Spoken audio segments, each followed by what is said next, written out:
Disiarkan langsung dari Kementerian Kesehatan Republik Indonesia, Radio Kesehatan untuk Indonesia. Dimanapun kamu berada, baik yang menyaksikan melalui live Instagram Kementerian Kesehatan RI, maupun yang mendengarkan melalui aplikasi siaran radio kesehatan dan juga pada website kami di radiokesehatan.kemkes.go.id. Sobat sehat, sakit kepala seperti vertigo bisa saja menyerang secara tiba-tiba dan dapat mengganggu aktivitas sehari-hari kita. Maka dari itu penting bagi kita untuk mengetahui penanganan ketika vertigo kambuh secara mandiri. Dan pada talkshow keluarga sehat kali ini, kita akan membahas topik saat vertigo kambuh dan akan dijelaskan secara langsung oleh Dr. Aicha Yani, spesialis saraf konsultan dari Rumah Sakit Hasan Sadikin Bandung. Selamat pagi Dokter Ai. Selamat pagi Bu Yure dan selamat pagi para pemirsa sekalian seluruh Indonesia. Gimana Sehat pagi kabarnya sudah hari dulu. ini? Kabarnya gimana Bu? Dokter hari ini? Alhamdulillah sehat. Ah, Mudah-mudahan semoga Bu Yure dan pemirsa semua juga dalam kondisi sehat. Amin. Oke, sobat sehat, sebelum kita mulai ya perbincangan mengenai vertigo ini yang mana mungkin banyak sekali di antara sobat sehat yang juga merasakannya ya. Saya mau ingatkan dulu yang punya pertanyaan boleh banget tulis di kolom komentar atau SMS WA langsung di nomor 08213636 2018. Baik, dokter. Mungkin kita sudah sering ya mendengar istilah vertigo, tapi mungkin kita tidak mengenali lebih jauh sebenarnya pengertian dari vertigo itu apa. Jadi mungkin kita akan mulai dari sana dulu ya dokter ya. Sebenarnya Baik, vertigo itu apa dokter? Kondisi seperti apa? ya. Eh, jadi sebenarnya vertigo itu sekumpulan gejala ya. Kalau per definisi sudah ada standar dari eh, perhimpunan eh, vestibuler seluruh dunia ya, yang masuk dalam International Classification of Vestibular Disorder. Definisi vertigo itu adalah suatu sensasi gerakan tubuh, jadi sensasi gerakan tubuh, padahal tidak ada gerakan yang benarnya terjadi. Jadi perasaan subjektif seseorang. Seperti itu, Bu Yuri. Oke, berarti biasanya kan kita kayak merasakan berputar gitu ya Bu ya vertigo itu.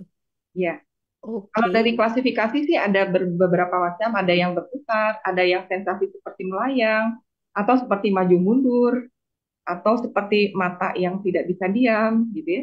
Jadi variasinya cukup luas. Nah, selain ada sensasi seperti itu, juga bisa disertai gejala-gejala lain. Misalnya gejala-gejala mual, muntah, keringat dingin juga bisa seperti itu.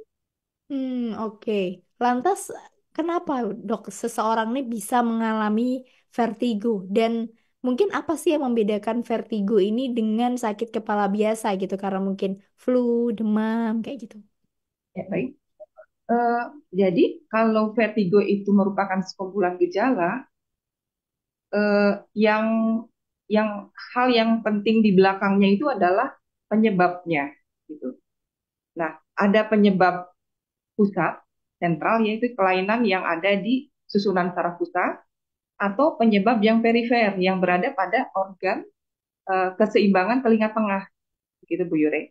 Nah, eh, seseorang bisa terkena vertigo kalau salah satu dari organ tadi mengalami masalah. Eh, 75% penyebab vertigo itu disebabkan oleh karena adanya kelainan di eh, sistem keseimbangan yang berada di tulang di telinga tengah yang kita sebut dengan eh, labirin ya di situ. Nah, kalau ada kelainan di situ maka akan bisa menimbulkan kelainan vertigo. Penyebabnya apa? Eh, Kalau usia muda paling banyak penyebabnya itu karena adanya benturan trauma. Nah, kalau pada usia tua, biasanya karena proses kemunduran fungsi organ atau degeneratif, sehingga ada organ-organ yang mulai melemah, sehingga eh, di bagian organ keseimbangan itu kan ada apa seperti rambut-rambut, kemudian di atasnya ada seperti agar-agar, kemudian ada batu-batu yang disebut dengan otolit.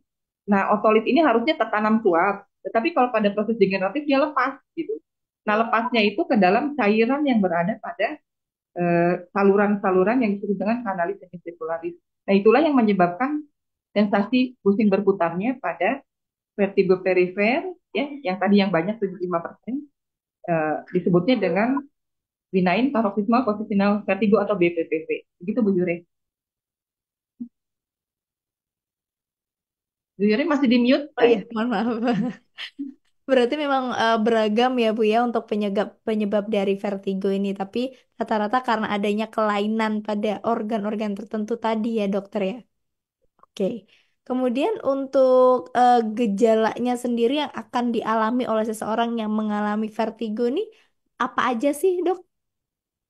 Eh, yang mayoritas tadi yang 75% yang dikatakan kita singkat aja sebagai BPPV ya, benign paroxysmal positional vertigo. eh, Keluhan vertigonya itu muncul singkat dengan kurang lebih 60 detik lah paling lama. Kemudian dipengaruhi oleh posisi Bu Yure khasnya. Jadi posisi tertentu, tiap orang berbeda posisinya. Ada yang ketika sedang sujud, dia pusing berputar. Atau ketika berbaring, menghadapkan kepala ke kanan, tiba-tiba pusing berputar. Nah, tergantung di mana letak kelainannya tadi. Ya, ya seperti itu Bu Yure keluhannya. Oke, jadi rata-rata adanya ini ya, Dok ya, apa sih namanya? Kayak ngerasanya pusingnya muter, apa ruangannya mungkin bergerak, tapi aslinya nggak ngapa-ngapain gitu ya, Ya. Dok ya, untuk vertigo ini. Nah, kemudian Dok, saya juga penasaran antara bedanya vertigo ini. Biasanya kan kalau kita anemia, itu kan kita bangun tuh juga kayak agak goyang gitu ya, Dok ya.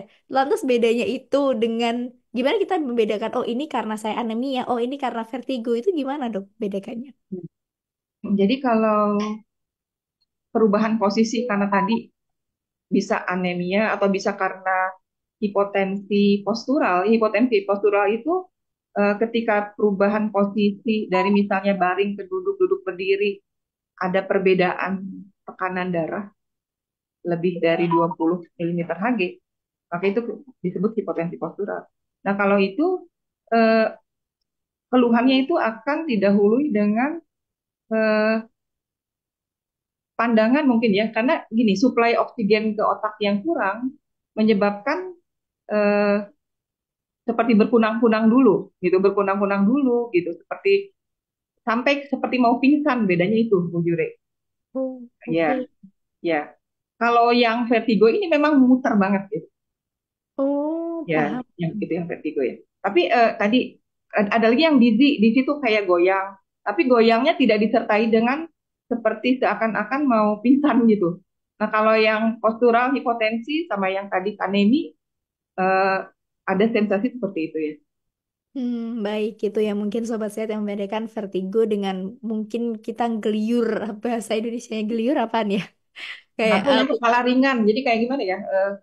Seperti perasaan kepalanya tidak ada, jadi kayak mau, ya, sayang ya. iya itu ya sobat sehat kita udah tahu lah gambarannya. Kemudian kalau tadi kita udah ngomongin penyebab dokter biasanya nggak lengkap kalau kita nggak ngobrolin juga faktor resikonya. Apa faktor-faktor resiko yang menyebabkan seseorang tuh punya resiko lebih tinggi terkena vertigo ini dokter? Ya, baik. Sebelum bicara faktor risiko, mungkin kembali lagi kepada klasifikasi. Jadi ada yang perifer, ada yang sentral ya Bu Yure. Nah, faktor risiko itu berkaitan dengan vertigo yang sentral. Ya, yang sentral itu jadi kelainannya terutama berada pada sistem vestibuler yang berjalan mulai setelah inti dari vestibuler itu yang berada di batang otak sampai ke permukaan otak yang disebut dengan kortikal. Nah, eh, untuk yang sentral baru kita bicara tentang faktor risiko. Eh, Faktor risiko yang mungkin bisa menimbulkan vertigo sentral tadi adalah yang berkaitan dengan kelainan pembuluh darah atau vaskuler. Paling banyak adalah hipertensi dan diabetes. Yang lainnya bisa karena kolesterol tinggi, asam urat tinggi gitu ya. Nah, itu faktor risiko yang klasik, Bu Yure. Nah, ada faktor risiko lain yang tidak klasik. Misalnya pada pasien-pasien penyandang autoimun, gitu ya.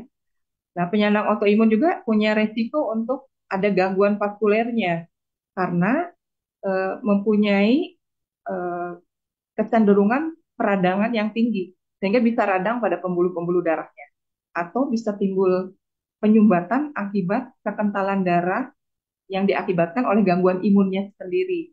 Misalnya gangguan imun apa yang bisa? Misalnya contohnya yang banyak adalah lupus misalnya ya. Kemudian kalau pada kelainan neurologi itu eh, pada multiple sclerosis misalnya itu ya jadi bisa. Seperti itu Bu Hmm. Jure. Oke, itu faktor-faktor resiko ya Sobat Sehat yang bisa menyebabkan seseorang tuh punya risiko lebih tinggi terkena vertigo ini.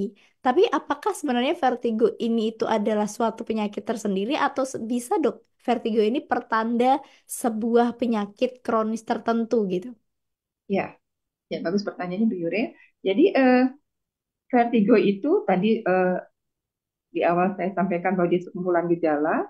Nah, kalau gejala-gejalanya ada tambahan disertai gejala-gejala lain, selain dari gejala pusing berputar, mual muntah, keringat dingin, kemudian ada gejala tambahan misalnya penglihatan menjadi ganda, begitu ya, menjadi double, atau ada baal sekitar mulut, lidah jadi baal, gitu ya, atau disertai dengan kaki tangan kok jadi lemah sisi misalnya gitu ya, atau lemah kedua kaki misalnya. Nah, kalau ada gejala-gejala tambahan tadi, itu yang disebut dengan adanya gangguan fungsi atau defisit neurologis vokal. Nah, itu tanda yang kita sebut dengan red flag atau bendera merah, artinya tanda bahaya. Nah, kalau ada tanda bahaya ini jangan dibiarkan lama-lama di rumah. Ah, karena kita sudah tahu obat vertigo terus kita beli aja misalnya, karena mudah ya kalau buat seperti obat nyeri kepala kita beli. Padahal mungkin ada proses yang sedang berjalan tadi Bu Yure. Proses berjalan apa yang akan memperberat, terutama vaskuler. Dan vaskuler itu adalah gangguan yang masuk ke dalam golongan stroke.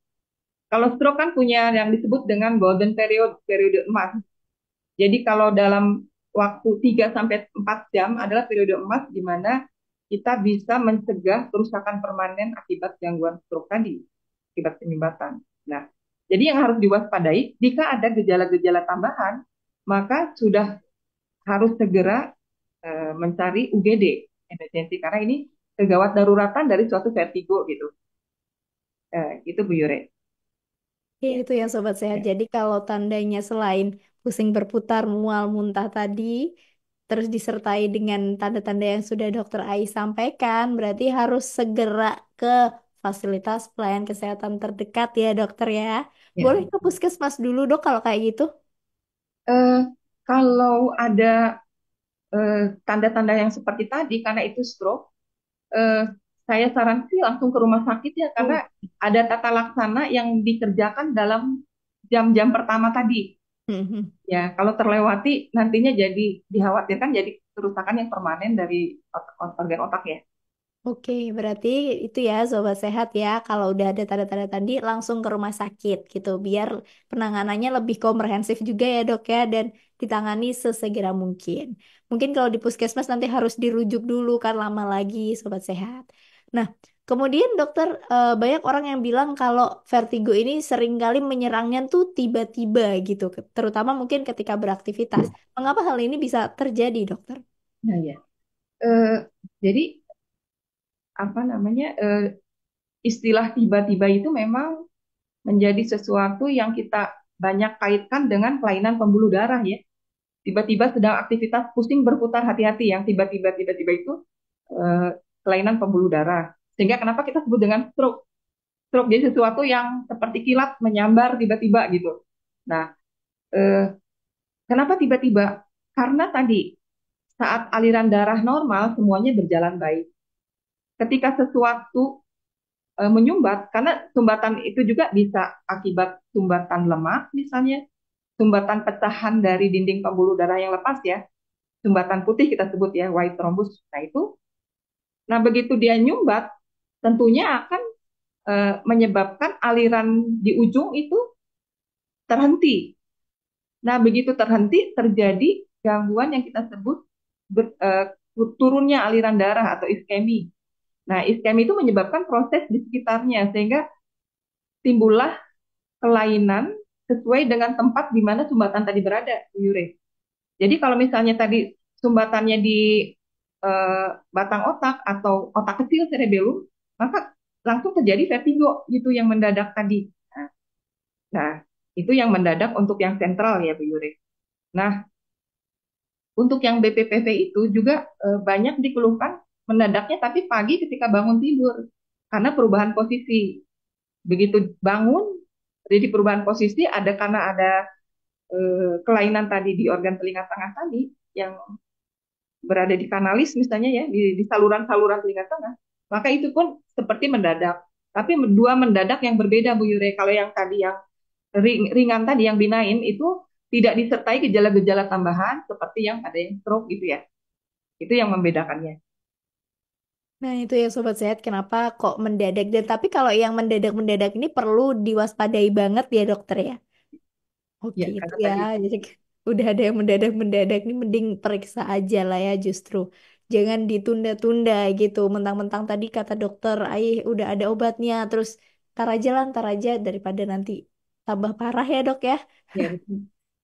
Kemudian dokter ketika vertigo kambuh ini kan pasti kan kalau orangnya nggak ada siapa-siapa di sana pasti panik ya dokter ya. Nah, ini gimana cara mengatasi pertolongan pertamanya kayak gimana dok? Ya. Eh, jadi tergantung ya ini vertigo yang mana ya.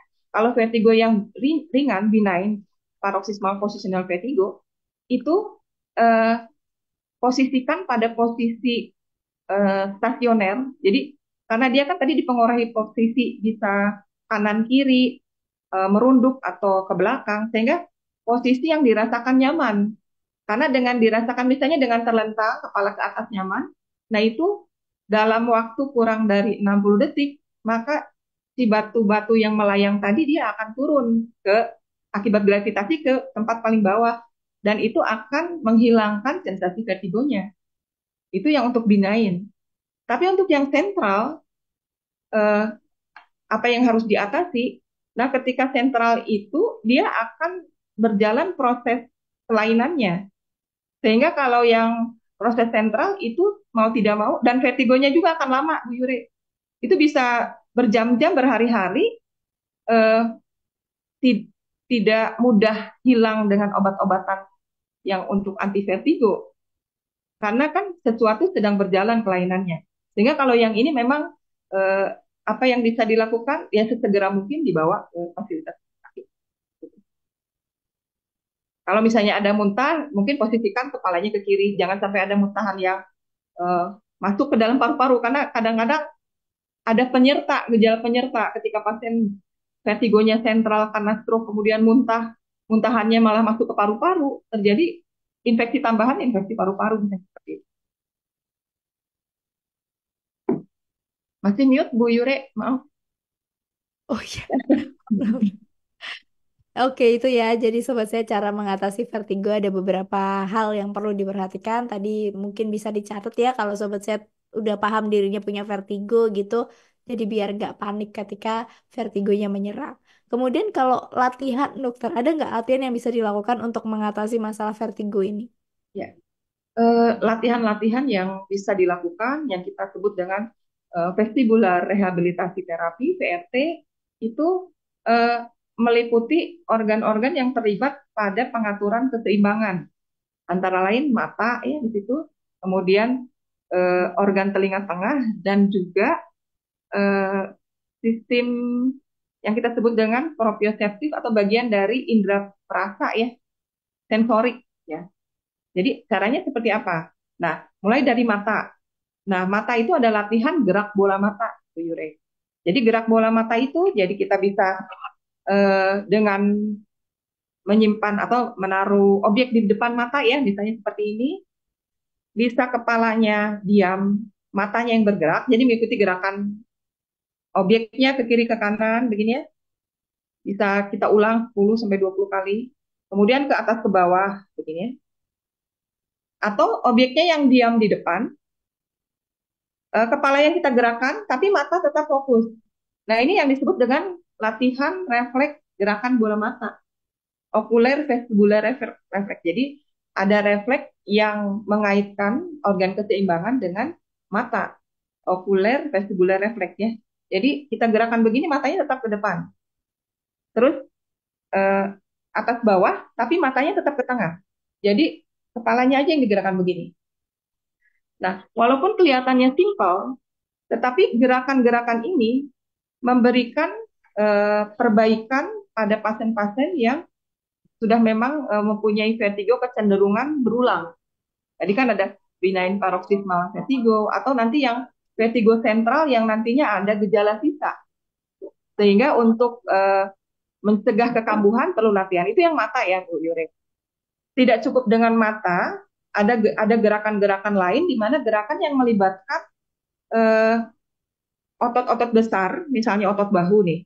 Ini otot bahu kita gerakan ke depan ke belakang, kemudian bahunya diputar ke belakang, melihat ke belakang, ke samping gitu. Kemudian duduk berdiri. Itu adalah untuk mengaktifkan eh, sensorik atau sistem indera perasa yang kita terima dari telapak kaki, karena dia memberikan informasi juga ke atas, sehingga keseimbangan kita menjadi baik.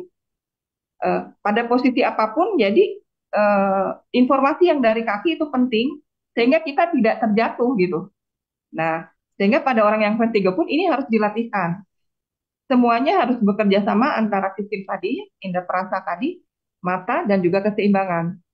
Nah, eh, yang berjalan dari telapak kaki tadi akan melalui sumsum tulang belakang gitu. Nah, sumsum tulang belakang akan menghantarkan eh, aliran listrik atau sinyalnya itu ke organ baik yang vestibuler perifer maupun ke otak cerebellum ya, otak kecil pusat dari sistem keseimbangan.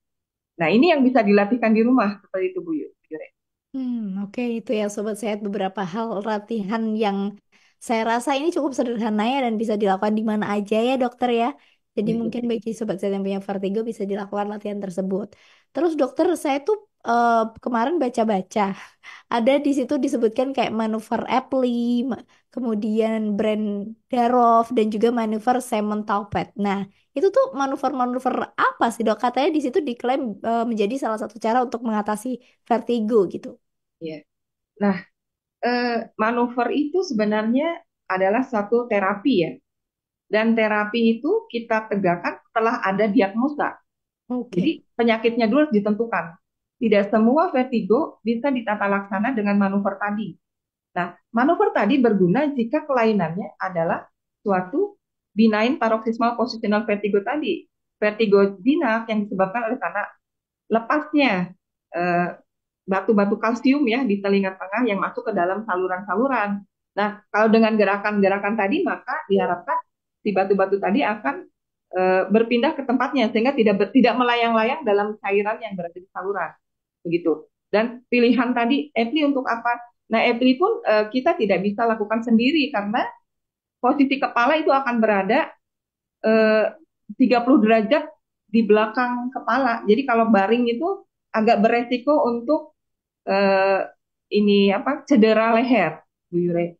Sehingga itu dilakukan oleh dokter-dokter yang sudah terlatih dan ini masuk ke dalam kompetensi dokter umum juga, di mana kita akan melakukan proteksi terhadap tulang leher. Jadi tidak begitu saja kepalanya terjuntai dan sebelum kita lakukan kita tanyakan dulu pada pasiennya, apakah ada riwayat trauma leher misalnya? Kalau ada riwayat trauma leher maka perasaan EPLI tidak bisa dilakukan, pilihannya bisa ke yang lain ya, misalnya ke yang tadi apa dengan lateral ada apa manuver yang dilakukan dengan hanya berbaring saja gitu. Seperti itu Bu Yure. Oke, berarti manuver-manuver tadi dilakukan oleh tenaga profesional ya dokter ya, bukan Ya, hal yang bisa kita lakukan sendiri gitu. Tapi kalau eh, latihan tadi bisa ya. dilakukan sendiri ya dok ya. Tapi Tadi. ada juga seperti brand Darov ya Bu Yure, itu brand Darov tuh bisa dilakukan sendiri. Tapi Oh, setelah diagnosanya ditegakkan dan dokter menentukan lokasinya ada di mana. Karena oh, brand Darov juga untuk memposisikan pertama posisi kepala harus menengok ke sisi yang mana, itu ditentukan lokasi lesinya ada di mana gitu. Sehingga oh. itu akan disampaikan untuk latihan di rumah setelah dia didiagnosa, kemudian dokternya akan melatihkan eh, mungkin satu kali atau dua kali gerakan di tempat pemeriksaan. Nah, itu nanti dilanjutkan di rumah seperti itu. Oke, itu ya sobat sehat ya. Kemudian dokter, kan vertigo ini juga kondisi yang lumayan sering dirasakan oleh banyak orang gitu. Nah, kondisi vertigo seperti apa sih yang sekiranya tuh perlu pemeriksaan atau penanganan dokter gitu? Karena kan orang-orang di sini kalau sekiranya merasa itu hal yang bisa ditangani sendiri, kadang mereka ya udah beli obat aja di warung gitu misalkan. Jadi seperti kondisi seperti apa yang perlu segera periksa? Ya. Jadi kalau keluhan pusing berputar tadi, pusing berputarnya sampai menyebabkan ketidakmampuan atau jadi disability gitu ya. Disability kan tentunya dia pusing berputar, jadinya diem terus. Nah, ini ya berarti harus ada penanganan ya. Nah, tapi dari yang eh, perbedaan antara sentral perifer tadi, ada juga yang wilayah abu-abu, Bu Yure. Wilayah abu-abu tuh begini, dia gejalanya seperti perifer, padahal dia sentral gitu. Ada lokasi-lokasi di mana kelainannya mirip sekali perifer. Misalnya kalau ada sesuatu di sini disebut dengan sudut cerebellum dan pons. Jadi di daerah sini kita sebut dengan CPA ya. Jadi sudut cerebellum dan pons. Nah, kalau ada lokasi lesi di sini, dia itu gejalanya perifer. Jadi gejalanya seperti yang perifer, tetapi dia sebenarnya sentral. Misalnya yang sering di sini adanya adalah tumor ya. Tumor yang kita sebut dengan apa? Tumor schwannoma, nerinoma gitu ya. Nah, kalau masih ukurannya kecil, dia masih masih seperti abu-abu gejalanya. Semakin besar baru nanti ada gejala-gejala lain. Misalnya mulutnya jadi mencong, penglihatan jadi double, atau baal dahi sebelahnya baal seperti itu. Nah, itu kalau ukurannya sudah semakin membesar. Sehingga sih kalau yang eh, dengan gejala-gejala seperti ini memang sebaiknya segera untuk berkonsultasi gitu ya Bu Yure. Kalau yang Hmm. pusingnya hanya pusing-pusing dizzy gitu, ada juga keluhan yang pusing kalau di keramaian misalnya. Saya pusingnya kalau di pasar misalnya, kalau di mall. Nah itu sih nggak terlalu berbahaya justru Bu Yure. Hanya kelompok yang pusing ini sering menyebabkan orangnya jadi panik, Hmm. panik dan justru ini yang kadang gimana ya, over ya atau lebay gitu. Jadi ini yang malah sering mengejar-ngejar dokter karena dok saya kok nggak bisa buka mata, saya nggak bisa jalan, saya nggak bisa ini. Nah ini yang sering kali berlebihan. Padahal yang kelompok ini justru kelompok yang aman. Kalau diperiksa apapun di MRI semua tidak ada kelainannya. Dicek faktor risikonya juga tidak ada. Ya, eh, ya ini yang kalau dulu disebut dengan visual vertigo ya, Hmm. vertigo penglihatan. Sekarang ada pengelompokan yang baru, yaitu yang berkaitan dengan persisten postural dizziness ya. Jadi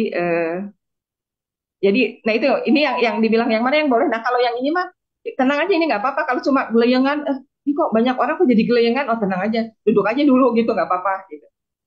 Oke, berarti klasifikasi dari vertigo ini termasuk banyak juga ya dok ya jenis-jenisnya gitu. Iya, kita ada Hmm. klasifikasi yang 2009 itu ya tentang pengklasifikasian tadi berdasarkan pengelompokan gejala. Ada yang pusing berputar, ada yang hanya tadi dizzy aja, ada yang disertai dengan gangguan keseimbangan ya, atau kelompok yang disertai dengan gangguan mata seperti matanya kok saya melihat benda sesuatu kok jadi kayak maju mundur atau kecil besar. Nah itu ada seperti itu.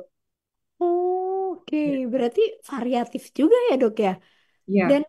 pengobatannya kalau kayak gini gimana dok? Apakah setiap vertigo itu punya pengobatan yang sama atau beda-beda juga? Ya.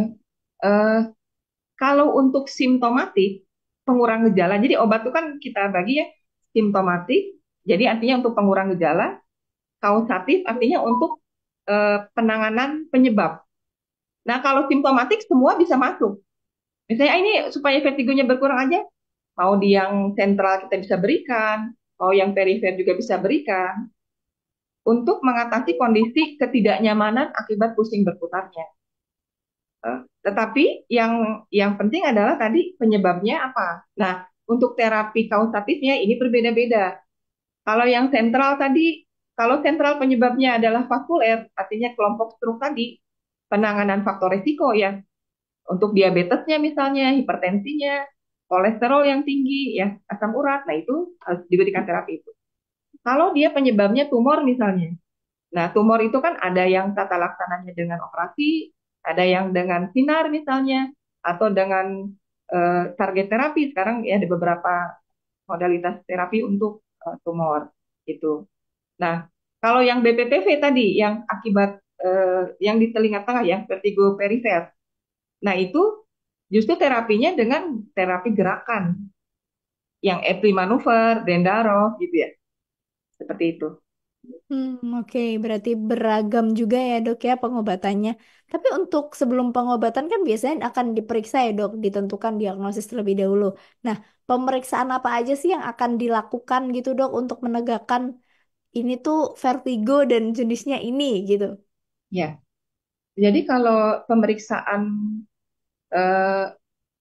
pada asesmen awal pasien, tentunya tetap ada pemeriksaan umumnya yang kita sebut dengan pemeriksaan status internet itu, jadi pemeriksaan keseluruhan secara sistemis ya.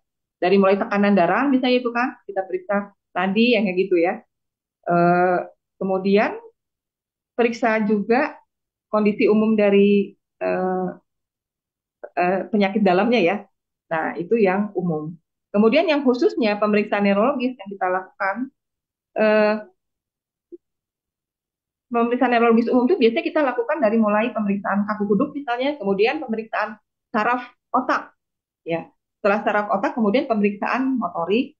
Motorik itu kekuatan otot, salah satunya. Kemudian sensorik, indera perasa, kemudian refleks-refleks ya.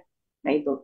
Nah, kemudian masuk ke pemeriksaan khusus untuk yang neurootologi yang kita sebut yang terkait dengan vertigo tadi. Kita lihat pada pemeriksaan gerak bola mata. Nah, biasanya ada gerak bola mata yang patologis, artinya patologis itu tidak ditemukan pada orang normal, yaitu gerakan yang menghentak-hentak. Jadi gerakan bola matanya tidak mau diam, seperti goyang-goyang seperti itu ya. Nah, gerakan yang menghentak ini kita sebut dengan nystagmus, itu bisa kita temukan spontan. Spontan itu artinya begini, pasien tidak diapa-apakan, kita sudah bisa lihat nystagmusnya ada gitu. Kok matanya nggak mau diam terus gerak-gerak. Nah, itu. Nah, yang spontan itu biasanya adalah gejala dari yang vertigo sentral gitu. Nah, kalau yang pada yang perifer, ketika kita periksa, kita tidak temukan nistagmusnya, tetapi harus ditimbulkan gitu. Harus dimunculkan dengan cara-cara ada pemeriksaan tadi ya. Pemeriksaan gerakan mata, gerakan kepala 30 derajat ke kanan, ke kiri, kita bisa munculkan. Kalau dengan gerakan itu tidak muncul, baru kita lakukan gerakan Dix-Hallpike, Bu Yure ya. Jadi pasien duduk, kemudian digerakkan kepalanya ke belakang sampai terbaring dan kepalanya terjuntai. Ini mirip dengan Epley manuver. Kalau Epley manuver untuk tindakan, kalau Dix-Hallpike adalah untuk memunculkan nistagmus sehingga kita bisa tentukan ini suatu vertigo yang perifer. Nah, itu untuk pemeriksaan. Nah, mengenai pemeriksaan-pemeriksaan tambahan lain, apakah perlu pemeriksaan darah atau pemeriksaan CT scan atau MRI? Nah, itu sudah ada standar atau kita sebut dengan postulat yang dibuat oleh konsensus ICVD tadi yang International Classification of Disorder, bahwa kita tidak boleh melakukan pemeriksaan berlebihan pada pasien vertigo yang tidak perlu. Jadi kadang-kadang kan pasien suka maksa, dok saya pengen di MRI aja gitu. Padahal dokternya sudah bilang ini nggak perlu ini ya gitu. Nah, jadi kalau pada BPPV kita lakukan MRI, ya kita tidak akan temukan kelainan di otak gitu. Atau misalnya pemeriksaan darah yang tidak ditemukan apa-apa.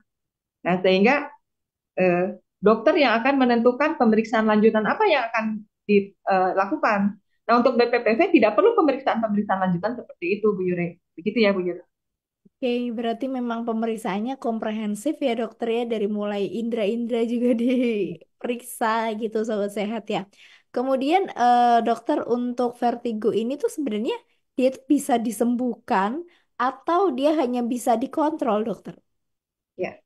Nah, kembali lagi ke kelompok mana ini vertigonya ya. Kalau Hmm, misalnya vertigo sentral nih, nah selama kelainannya ada, vertigonya itu bisa muncul terus-menerus, bisa menjadi kronik vestibulär, kalau kita tidak atasi dengan terapi tambahan yang kita sebut tadi vestibular rehabilitasi terapi. Nah, pada seseorang yang vertigo sentral itu tidak cukup dengan penanganan penyakit utamanya saja, misalnya tadi stroke-nya sudah ditangani, tapi tidak diikuti dengan rehabilitasi, maka pasien akan mengeluhkan vertigo yang hilang timbul terus-menerus panjang hidupnya. Nah, kalau dengan vestibular terapi, maka bagian otaknya, terutama cerebellum itu akan diaktifkan untuk mengatasi keluhan vertigo yang timbul. Jadi cerebellum itu seperti saklar yang kita sebut dengan on and off. Kalau dia dibutuhkan untuk meningkatkan, dia akan meninggikan kerja cerebellum sehingga keseimbangan itu dicapai. Kalau untuk off-nya dia juga punya untuk menurunkan sehingga dengan latihan tadi akan dicapai keseimbangan. Ya, jadi pasien yang misalkan perdarahan pada cerebellum tentunya akan ada sisa ya setelah darahnya terserap akan ada sisa dari bagian otak yang mengalami kerusakan. Nah, tentunya ini kalau tidak dilatihkan bagian otaknya yang lain tidak akan aktif gitu. Sehingga dengan latihan tadi diaktifkan. Nah, kemudian pada yang itu pada yang sentral ya. Kalau pada yang BPPV misalnya itu eh, kita sebut dengan paroksismal itu bisa berulang. Nah, terutama kalau pada BPPV penanganannya hanya dengan obat saja. Jadi kalau pasien dari anamnesa sudah kita curiga ini vertigo yang berkaitan dengan posisi dan tapi kita hanya tangani dengan obat, karena obat pun itu bisa mengatasi ketika kondisi vertigonya itu terjadi. Ketika kita tidak lakukan terapi gerakan yang tadi Bu Yure bilang FD manuver, maka ya akan kelainannya akan tetap sehingga akan timbul lagi seperti itu. Jadi harus ada apa kombinasi tata laksana ya gitu, Biore. Ya sobat sehat ya, kalau ditanyain vertigo bisa disembuhkan atau hanya bisa dikontrol sih, udah terjawab ya pertanyaannya oleh dokter Ai. Kemudian dokter ada nggak aktivitas yang perlu dihindari atau pantangan lah ya untuk orang-orang yang mengalami vertigo agar tidak em, mengalami gejala lagi gitu, mengalami kekambuhan vertigo lagi gitu. Ada nggak aktivitas yang perlu dihindari atau pantangan-pantangan tertentu? Ya kalau dari aktivitas malah eh, khususnya vertigo ini dibandingkan dengan kelainan-kelainan yang lain, hmm, yang pasien kalau sakit disuruh istirahat ya, kalau vertigo malah disuruh bergerak gitu. Jadi, tapi kalau misalnya ada nggak sesuatu yang harus dihindari? Nah, kalau yang post trauma ya, Bu Yure, jadi dia misalnya vertigonya itu akibat pernah trauma sehingga mengenai benturan di daerah telinga tengah. Nah, ini yang harus dihindari ya jangan eh, melakukan sesuatu olahraga yang kecenderungannya akan kena apa namanya cedera di sini gitu. Misalnya apa? Misalnya apa gerakan apa ya sekarang petinju ya, Iya. petinju katanya kata dokter Zahra. Ya jadi kalau udah pernah ketinju daerah sini dan kemudian vertigo itu udah agak susah. Jadi mungkin sebaiknya memilih olahraga yang lain gitu ya. Atau misalnya yang benturan apa ketika kita melakukan apa ya salto misalnya olahraga gimnastik itu, nah itu asal asal jangan kebentur aja itu aman. Ya, memang yang disarankannya memang kita melakukan gerakan, tapi gerakannya jangan sampai menimbulkan cedera seperti itu. Oke, itu ya sobat sehat pantangan atau aktivitas apa sih yang nggak diperbolehkan? Justru sebenarnya aktivitas fisik boleh asalkan tidak membahayakan ya dokter ya, apalagi kalau vertigonya karena pasca trauma seperti itu.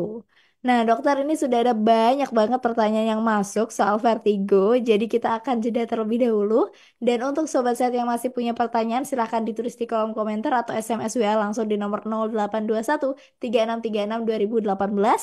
Jangan kemana-mana karena pertanyaan kamu akan dijawab langsung oleh Dokter Ai setelah pesan-pesan kesehatan berikut ini.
Disiarkan langsung dari Kementerian Kesehatan Republik Indonesia, Radio Kesehatan untuk Indonesia yang lebih sehat. Kita kembali lagi Sobat Sehat dalam talk show Keluarga Sehat yang masih berbincang mengenai saat vertigo kambuh dan masih bersama Dr. Aisyah Yani, spesialis saraf konsultan dari Rumah Sakit Hasan Sadikin, Bandung.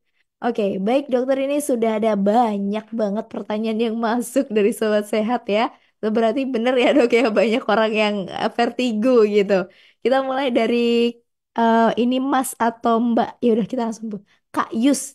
Halo, selamat pagi. Bulan lalu saya vertigo kambuh sampai kesemutan seluruh badan sampai harus rawat inap. Awal karena telat makan. Nah, apa telat makan berpengaruh hingga kambuh vertigo, Dok? Dan apa vertigo bisa sembuh total? Tapi untuk yang sembuh total tadi udah dijawab ya, Dok. Jadi mungkin yang apakah vertigo ini bisa karena telat makan, Dokter? Ya, baik, terima kasih.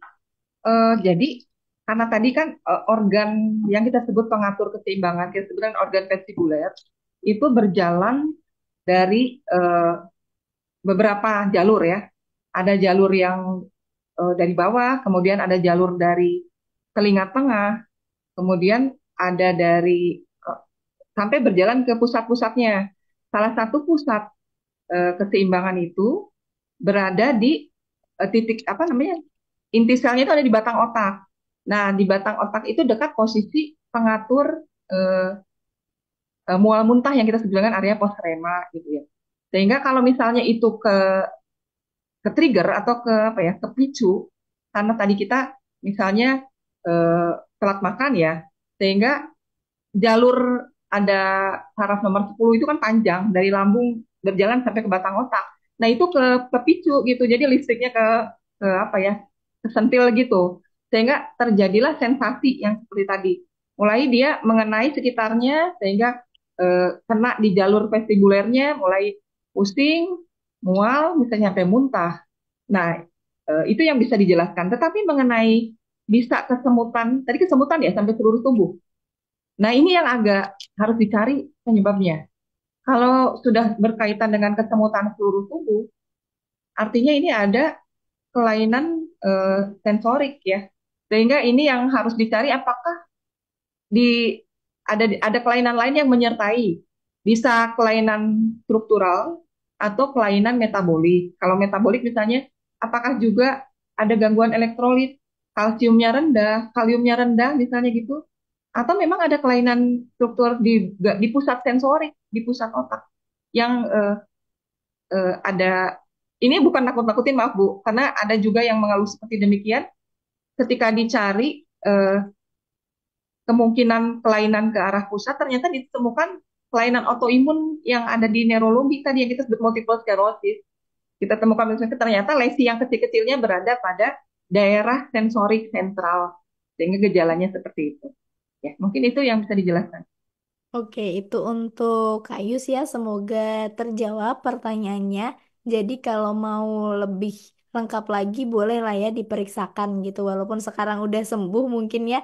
Tapi nggak ada salahnya ya dok apabila cek lebih lanjut gitu. Semoga terjawab. Kemudian kita pindah ke Kak Roni nih. Saya Roni dok izin bertanya. Saya sudah minum obat beta histin karena vertigo tidak langsung. Oh, saya sudah minum obat beta histin. Kenapa vertigo tidak bisa langsung sembuh atau hilang, bahkan bisa sampai 2 sampai 3 minggu, padahal sudah minum obat sesuai anjuran dokter katanya. Baik, baik, Kak Roni ya, Kak Roni baik. Pertama, tentunya kita harus tentukan dulu ini vertigonya apa ya. Karena sampai berhari-hari berminggu-minggu, tentunya bukan BPPV kalau gitu. Jangan-jangan curiganya vertigo yang muncul setelah infeksi saluran nafas atas. Itu bisa berhari-hari. Kenapa? Karena ada reaksi radang yang berjalan ya. Dari rongga hidung melalui saluran yang menghubungkan dengan telinga tengah atau bait pahi, berjalan peradangannya ke telinga tengah. Sehingga terjadi peradangan pada saraf vestibuler, namanya neuritis vestibularis gitu. Nah, itu tentunya akan berhari-hari berminggu-minggu dan tidak cukup dengan beta histin saja karena ada proses peradangan gitu. Jadi peradangannya pun harus diatasi. Ini saya baru dugaan ya karena durasi atau lamanya kok lama gitu. Kalau yang BPPV itu singkat. bahkan dengan kita berdiam saja selama 1 detik, maka dia bisa reda dengan sendirinya. Seperti itu Bu Yuri, Pak Roni ya, Kak Roni. Ya. Ya, Oke, semoga terjawab ya untuk Pak Roni ya. Semoga tadi bisa terjawab lah ya prasarannya. Boleh diperiksakan lebih lanjut ya kalau 2 sampai 3 minggu. Wah, berarti infeksi saluran pernafasan itu juga bisa menyebabkan ke arah vertigo juga ya dok ya? bisa Bu Yuri. Kalau tadi kan Wah, kalau terjadi eh, penjalaran ke dalam ya, karena kan ada saluran penghubung antara rongga hidung dengan rongga telinga, ya, saluran oke. tuba eustachiae. Oke, kita dapat informasi baru nih ya, Sobat Sehat. Kemudian dokter kita lanjut ke K8S Aisyah. Mohon izin dok, bagaimana cara mengatasi saat vertigo kambuh jika tanpa obat medis katanya dok. Bagaimana dok? Ya tadi. Jadi kalau sedang pusing, kalau terutama BPPV ya, ketika pusing berputar, misalkan kita melakukan gerakan tertentu dan pusing berputar hebat, maka kita kembalikan ke posisi semula. Jadi kalau kita tadi sujud, ya udah kita kembalikan dulu kembali ke posisi duduk. Nah, setelah reda, terapinya kalau memang dia BPPV karena BPPV tadi, maka kita akan lakukan gerakan yang bertahap, jangan langsung ke merunduk, tapi mulailah dengan gerakan bola mata tadi, Bu Yure yang sudah diajarkan. Nanti kalau udah gerakan dengan gerakan bola mata sudah tidak pusing, baru kita tambahkan gerakan-gerakan yang tadi badannya melenting ke kanan, ke kiri, yang ke belakangnya untuk menggerakkan otot-otot. Jadi ada tahapan-tahapannya. Nah, ujungnya nanti harus kita bisa latihan dengan posisi yang kita pusing tadi. Karena terapinya pun kan dengan manuver di mana menggerakkan kepala ke belakang, kemudian ke kanan, ke kiri seperti itu ya. Ya, mudah-mudahan cukup jelas. Ya, Oke, itu untuk Kak Aisyah. Semoga terjawab ya. Jadi itu caranya mengatasi vertigo tanpa obat medis. Berikutnya dari Kak Nina_Febrianti 12. Izin bertanya dok, apakah orang yang menderita vertigo tidak boleh mengkonsumsi buah yang berlebih? Dan jika seseorang kambuh sampai muntah terus-terusan itu berbahayakah dok? Katanya. ya. Baik. Mungkin tadi ada yang kurang saya jelaskan ya. Untuk yang vertigo jenis perifer itu biasanya gejalanya lebih hebat, Hmm, muntahnya lebih hebat, muternya juga lebih hebat. Dan kalau kita pada pemeriksaan gerakan bola mata pun, gerakan yang menghentak-hentakannya juga lebih jelas gitu dibandingkan yang sentral. Nah, tentunya muntah-muntahnya tadi bukan bahaya di vertigonya, tetapi bahaya efek dari hilangnya cairan gitu. Jadi kalau muntah-muntah berlebihan bahayanya apa? Kekurangan cairan, kekurangan elektrolit gitu ya. Nah, padahal ketika habis muntah, kemudian kita coba ganti dengan cairan minum, muntah lagi misalnya, minum muntah lagi. Sehingga memang pada saat seperti demikian, kita butuh penggantian cairan mungkin melalui jalur infus ya, karena minum keluar lagi gitu. Untuk menghindari kekurangan cairan yaitu. Nah, bahayanya ya kalau terjadi dehidrasi tentunya akan mengganggu kerja kerja saraf, kerja organ-organ. Kalau semakin kurang, bahkan kesadaran tuh bisa menurun dari mulai mengantuk sampai semakin dalam, ya. Jadi dehidrasi itu ada tingkatannya ya. Ringan mungkin agak mengantuk kalau dipanggil bisa buka mata. Semakin berat dipanggil pun nggak bangun gitu, ya. Itu akan mengikuti kekurangan cairan, kemudian kekurangan natrium. Sama-sama, no, biasanya satu paket dehidrasi dan hiponatremi ketika muntah itu ya. Nah, mungkin yang bahayanya itu. Tapi untuk jenis vertigonya sendiri tidak bahaya kalau yang perifernya, karena kelainannya eh, kan di sentral. Eh, untuk tata laksananya memang kesulitannya kalau pada saat seperti demikian, kita misalnya berikan obat-obat anti muntah. Ketika diminum tetap dimuntahkan lagi, gitu ya. Terus mual, muntah lagi seperti itu ya. Mungkin tunggu beberapa, kalau pada BPPV karena durasinya singkat, tunggu sekitar 60 detik. Ketika semuanya reda, mulai kita minum ya. Mungkin gitu ya, Bu oke. Yuri. Kemudian dokter yang pertanyaan boleh mengkonsumsi buah yang berlebih gitu, Oh ya baik. gimana dok? Eh, Sebenarnya kalau buah-buahan itu, dia Ya, buah-buahan itu kan berbagai macam jenisnya ya. Ada yang asam, ada yang tinggi kandungan gula ya. Nah, kalau yang jenis asam itu tentunya akan iritasi terhadap lambung ya. Sehingga itu yang tadi, ketika lambungnya teriritasi, dia akan memberikan sinyal ke atas juga, sehingga bisa men-trigger gejala vertigo ya. Tadi kaitannya lambung dengan, jadi ada poros gut brain axis namanya gut brain, ada poros lambung dengan otak gitu. Nah, kemudian ada buah yang kandungan gulanya tinggi. Nah, eh, pada beberapa yang mempunyai kecenderungan gangguan gula ya, mungkin pada diabetes, maka ini akan mengganggu keseimbangan gula darah. Nah, itu kembali ke faktor risiko ya. Hmm. Sehingga ini mungkin kembali vertigonya jenis apa nih? Kalau memang vertigo sentral dengan faktor risiko gula, nah ini harus dihindari buah-buahan tadi. Kemudian eh, ada juga yang buah fermentasi ya, buah yang melalui proses. Nah, itu juga hati-hati karena biasanya mengandung jamur ya, yeast, ragi, dan itu juga bisa mengiritasi lambung, bisa men-trigger nanti ke vertigo. Nah, secara keseluruhan sih seperti itu ya buah-buahan kita pilih sesuai dengan jenisnya. Nah, kemudian tapi satu lagi nih, pada yang gangguan ginjal juga itu harus hati-hati. Buah tuh dibatasi kenapa? Karena buah itu tinggi kalium. Padahal pada orang dengan gangguan ginjal itu akan mengalami permasalahan dengan pengeluaran dan penyerapan cairan di saluran-saluran tubulus ginjal. Hmm. Sehingga kalau berlebihan itu bisa bahaya terhadap jantung. Seperti itu. Itu mungkin Oke. Bu Yura ya. Oke, itu ya untuk Kak Nina. Semoga terjawab pertanyaannya. Nah, dokter, satu pertanyaan lagi nih. Dari Kak Edi underscore Prasetyo 37.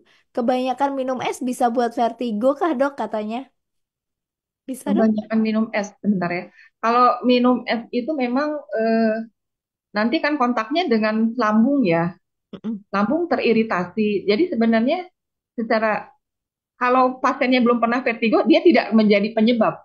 Mm-mm. Jadi bukan es penyebab. Tapi kalau seorang yang vertigo, kemudian di kebanyakan minum es, dia bisa men-trigger karena tadi ada iritasi lambung ya. Terlalu dingin juga dia akan mengganggu ya, apa menyebabkan dingin itu menyebabkan aliran darah berkurang ke satu organ. Karena kan terjadi pensiutan pembuluh darah, jadi iskemi, namanya iskemi. Iskemi itu tentunya akan mengganggu kerja sel-sel saraf dan salurannya di situ, sehingga akan penghantaran ke perlistrikan yang berjalan sampai di otaknya terhambat. Nah, itu bisa men-trigger kembali vertigonya. Begitu mungkin. Tapi kalau yang belum pernah vertigo minum es mas silakan ya coba. Dia bukan penyebab dari vertigo ya. Nah, Ya, itu ya untuk Kak Edi. Semoga terjawab. Jadi bukan penyebab dari vertigo, tapi kalau yang udah punya vertigo mungkin iya gitu. Kalau belum punya, ya paling batuk kayak saya sekarang. Kalau kebanyakan ya, apapun yang berlebihan itu tidak baik. Oke dokter, ini ternyata kita udah ngobrol hampir 1 jam. Tapi sebelum kita akhiri perbincangan menarik ini, silahkan dong diberikan pesan sehat kepada sobat sehat terkait topik hari ini. ya terima kasih atas kesempatannya ya dari Kemenkes dan juga ada dengan perwakilannya Bu Yure untuk apa acara hari ini yang bisa diikutin oleh lebih banyak orang ya tentunya. Nah, mungkin pesan yang ingin disampaikan terkait dengan vertigo ini tetap kita berpatokan pada pola hidup sehat. Pola hidup sehat itu terkait beberapa faktor, faktor nutrisi, faktor tidur, dan latihan gitu. Jadi tadi pertama misalnya nutrisi. Jadi kita harus melihat kandungan apa yang kita makan. Istilahnya janganlah kita memakan eh, makanan-makanan yang mungkin malah jadi membahayakan ya, atau apa ya namanya gak kalau garbage apa, jangan yang istilahnya malah menjadi sampah atau menjadi racun ya gitu ya. Eh, Tadi kan gula berlebihan, lemak berlebihan ya gitu ya. Eh, Apa yang mengandung asam urat itu semua menjadi faktor risiko. Nah, kemudian setelah jadi biasakan dengan gizi seimbang gitu ya. Kemudian Sesudah itu jangan lupa tidur. Karena tidur itu adalah mm, kesempatan di mana bagian-bagian tubuh memperbaiki kerusakan. Ya, yang paling penting di situ ada sistem imun, di mana imun sistem kita itu sel-selnya diproduksi oleh sumsum tulang, kemudian ada kelenjar yang di dada, kelenjar timus. Nah, dia akan bekerja maksimal ketika tidur kita baik. Baik itu apa? Eh, Tidak selalu durasi ya panjangnya tidur, tapi kualitas tidur. Kualitas tidur yang dalam itu yang eh, organ-organ akan berfungsi atau memperbaiki ya, atau memproduksi sel-sel imun sendiri sehingga badan kita tetap sehat. Kemudian yang ketiga tadi exercise, latihan ya. Eh, Kita tuh perlu bergerak. Kalau sekarang kan sudah banyak yang apa namanya, apa, mager, generasi mager, malas gerak karena semua udah bisa didapatkan dari di satu alat ya di depan. Jadi mau butuh apa pesan di depan, mau nonton udah dapat di depan, sehingga udah males lah gerak. Nah ini justru akan menjadikan resiko apa untuk penyakit-penyakit tadi. Seperti itu ya Bu Yure. Oke, terima kasih Dokter Ai untuk pesan sehatnya dan juga terima kasih sudah meluangkan waktunya, informasinya juga, ilmunya juga hari ini. Ya terima kasih kembali Bu Yure. Ya, Oke, semoga luar biasa bermanfaat. Sobat Sehat ya. Kali ini kita belajar mengenai vertigo gitu. Semoga bermanfaat untuk Sobat Sehat semuanya. Dan mohon maaf nih Sobat Sehat, semua pertanyaan nggak bisa kita tak jawab semua karena waktu kita terbatas. Bagi yang mungkin di dekatnya RSAS ya, rumahnya gitu, mungkin bisa konsultasi langsung ke Dokter Ai ya, Dokter Ai. Ya silakan. Kita ada Bisa poli langsung. Vertigo setiap hari Selasa Bu Yure. Oh, Beli Vertigo BPJS ya silakan bisa diakses oleh. Oke, itu ya, sobat sehat. Mungkin bisa konsul-konsul langsung sama dokter Ai. Dan bagi yang di luar wilayah Bandung, kalau kejauhan ke RSAS, bisa di sekitar rumahnya ya, dan fasilitas kesehatan terdekatnya. Dan jangan disepelekan, walaupun bisa beli obatnya di warung gitu.